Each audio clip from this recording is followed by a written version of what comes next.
Now, when you think about money, a lot of people either get really excited or really stressed.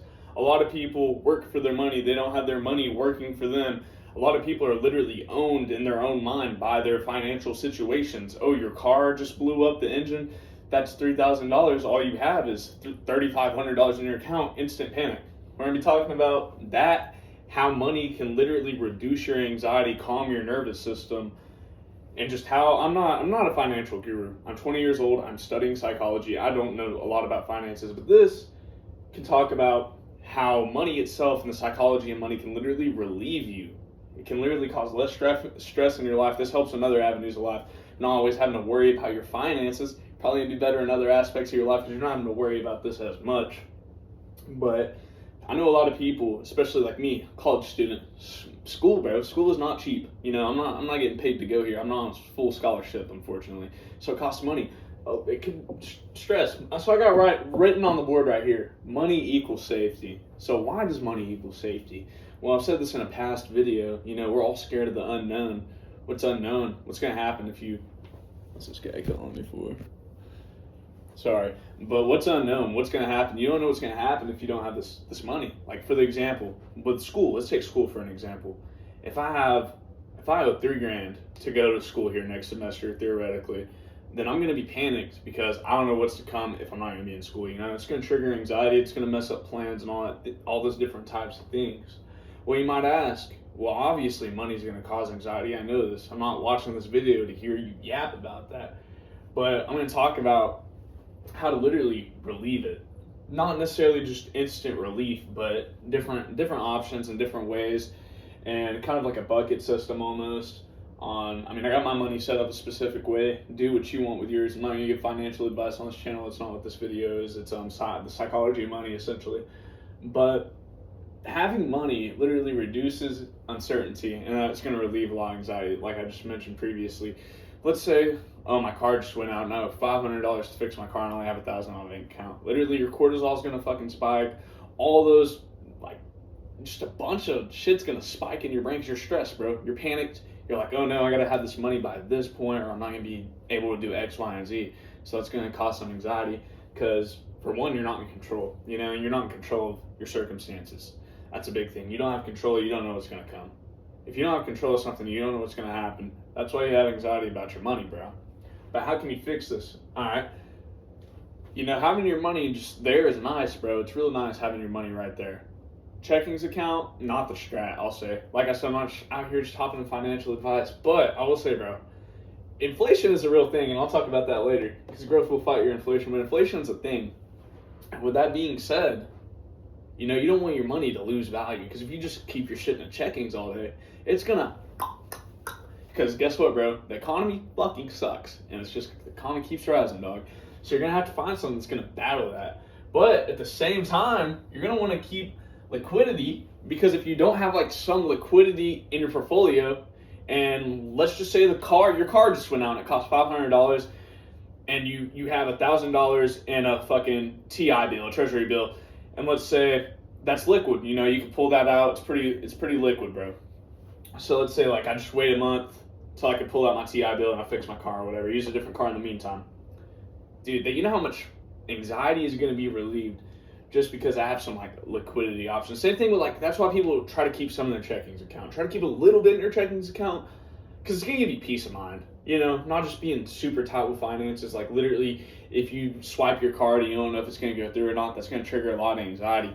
And even if you don't want all your money to be in your fucking checkings, obviously, but just keep a little bit in there for peace of mind, liquidity, and if not, at least have different liquidity options in your portfolio, bro. TI bills. I don't know a lot about finances, so just looking at different things, but you do want to keep some liquidity because that's literally options for when life hits, bro. You don't know if you're gonna have to go to the ER. You don't know if your house is gonna burn down. Just keeping it real, and that's why when you watch Dave Ramsey and shit, he's like, oh, well, you need to save for a 6 months emergency fund. That's literally why. It's because that liquidity is for when life gets real. That's why we got at number 2, bro. Literally, it's technically the first thing we're actually talking about when we're talking about funds. But I think liquidity is super important because it's going to reduce your anxiety when it comes to money. Money is a safety feature. You got to use it sometimes. That's why you need to keep some of it liquid, bro. Just being real. You got to keep that shit liquid. But, you don't want to keep it so liquid to where it's not growing. You do want to have some liquid. You don't want to have all your fucking cash liquid though, to where your portfolio is just staying stagnant. Because I mean, let's take. I saw this video online. It was like, well, in 2015, you could get for like I think it was like $5,000 or something. You could get like 4,000 Chipotle burritos, and somebody fact checked me on this. But now you can only buy or no, not 4,000. You can only buy 4,000 Chipotle burritos now with $5,000 or some shit like that. But back in like 2015 or 2014 or some shit, you could literally buy like 5,500 Chipotle burritos. And you know, Chipotle is a funny example. It's a little goofball, but that's literally with everything, bro. The house prices went up, the fucking car price, grocery price, gas price, like everything's gone up. And that's also like, I would say growth fights inflation rate. But to go off of the house that I just said, hot take, bro. I think it's 2026, but I think I personally think a house is still a damn good investment. Because that shit's an asset. Sure, it's not liquid at all. Barely. Like, not really. Because if you need to get rid of that house, it's going to be hard to get rid of. It's going to take a while. But a house, bro, you can rent that bitch out. Get easy passive income. And it's a whole asset. As long as you can just get it paid off, live in half of it, rent the other half out, house hack, bro. I think it's the strat. I truly do. That's what I'm going to do. But you got to find a way to fight off this inflation. Like, whether that be through a Roth, it's not taxed, bro. You can invest in different things. I mean, if you actually know what you're doing, bro, stocks, not a bad strat. I don't know shit about stocks. But if you actually know what you're doing, that's good. Even, bro, if you got, like, a bunch of money, bro, buy some property, bro. Because that property is going to fight off the inflation. And quite literally actually make you more money. So why would you not do that if you have money? Because it's literally going to reduce your anxiety. Because, oh, well, we have assets, already have this money that's liquid in case this goes wrong. And let me mention something. You don't want to just buy 6 houses and have $5,000 liquid. You want whatever like liquidity you have to match your assets to some extent, because you know emergencies, life happens. This shit has to align. It can't be like you have like fucking 5 rental properties and $3,000 in liquid assets and then $500,000 in a Roth, bro. It's just like, what are we doing? You gotta kind of use logic. That's why God gave you a brain to use, bro. Just being real. But that growth on the trajectory of a house, that growth in the Roth IRA is going to outgrow the inflation of the economy every time, bro. And if not, then guess what? We're back to the Great Depression on some 1932 shit, and we got a lot bigger problems to face. So that's that. And then to go off this, let's talk about a Roth, okay? To actually succeed with a Roth, it's not like you can't even see that money until you're 59 and a half. So when I put that money in there, I might as well forget about it. That discipline, and not even just keeping it in there and forgetting about it. That's part of the step. Also, if you only got like $4,000 in a Roth, you got to keep investing over time. Like I'm 20, you got X amount of money in there. You got to keep investing, keep adding 50 every 2 weeks if I can. That discipline will literally regulate my future financially, because it's helping me get to where I want to be. It's helping me build my assets. It's helping me stack money slowly, but it's getting me to where I want to be. And it's regulating my finances, my discipline. Consistency is a big thing when it comes to these investments, things like that. But that growth is really going to help, like I was saying. So if you can just do that, I think that's truly the strat. And then your impulse will cost more than money, bro. Like these kids, don't get me wrong, I'm not saying anti-crypto, but I don't do it. It's too risky and I don't have enough funds yet. But like, dude, these kids, they'll take, oh yeah, let's take $100,000 and put it in a boner coin, and then, oh yeah, I'm broke $100,000 that my daddy just gave me, and that's all the money I had. I mean, I'm sure that's happened, bro. Like, let's be real, I'm sure that's happened. And that's what your impulse is. All these kids like my age, bro. Not to hate, but I think it's a thing, bro. Everybody wants instant gratification, bro. Would you rather have $1 million today or $3 million in 30 years? You're gonna say $1 million today. I guarantee you, because you like instant gratification, bro. Some of you might say 3 million in 30 years, I don't know. But generally, most 20-year-olds, if you laid down $1 million in front of their face, hard, cold cash, and said, I'll give you this right now, or you can wait another 30 years, I guarantee you most of them will take the mill right now. And I'm not saying in that scenario your impulse is costing more, but technically it did cost you $2 million in that scenario. Patience is hella good to have, especially with money, because harsh truth, bro, you're not going to get rich super fast unless you're Toji at the casino, or, I mean, you're just lucky ducky, bro, like spinning the slots or something, bro, like Lucky Ducky the machine, I know ball.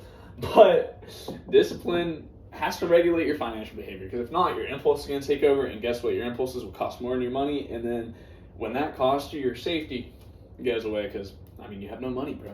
Let's just keep it real. Try to keep some liquid. try to make investments. So to just quickly summarize, essentially having control of your financial life and your money can change your life, change the way you view your life, change the way you feel, change the way you treat day-to-day people, change a lot of things. You know, money is power, and a lot of people chase money, but a lot of people work for money too. But you gotta learn how to make your money work for you. It will reduce your uncertainty, relieve anxiety, and along with that will relieve stress. That might even cause you less medical issues if you're less stressed out about money. Own your mind. Don't let life own your mind.